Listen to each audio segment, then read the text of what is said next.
ఇప్పుడు బస్సు ప్రయాణం అంటేనే అందరికీ భయమేస్తుంది.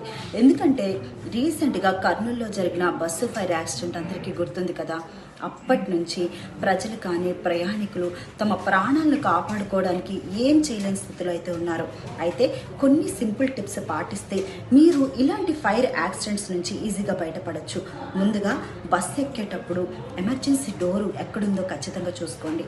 అలాగే ఫైర్ సేఫ్టీ పరికరాలు, మరి ముఖ్యంగా ఎమర్జెన్సీ టైంలో అద్దాలను పగలగొట్టేందుకు వాడే సుత్తి ఉంటుంది కదా. సో ఆ సుత్తి ఎక్కడుందో మీ బస్సు డ్రైవర్ లేదా క్లీనర్ని అడిగి తెలుసుకోండి. మెయిన్గా మరో విషయం ఏంటంటే, ఇది ఖచ్చితంగా అందరూ తెలుసుకోవాల్సిన విషయం. అదేంటంటే, ఫైర్ యాక్సిడెంట్ జరిగినప్పుడు పొగ బస్సు అంతా కమ్మేస్తుంది కదా. అప్పుడు మీ ఊపిరితిత్తుల్లోకి పొగ చేరకుండా వాటర్ బాటిల్లోని వాటర్తో కర్చీఫ్ను తడిపేసేసి దాన్ని ముక్కు కట్టేసుకోండి.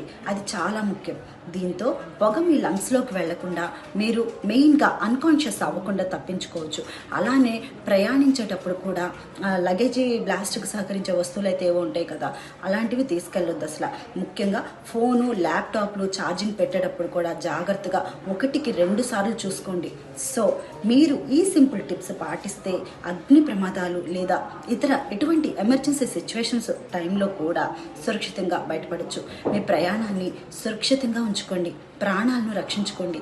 ఈ వీడియో మీకు నచ్చితే సబ్స్క్రైబ్, లైక్ చేసి కామెంట్ చేయండి.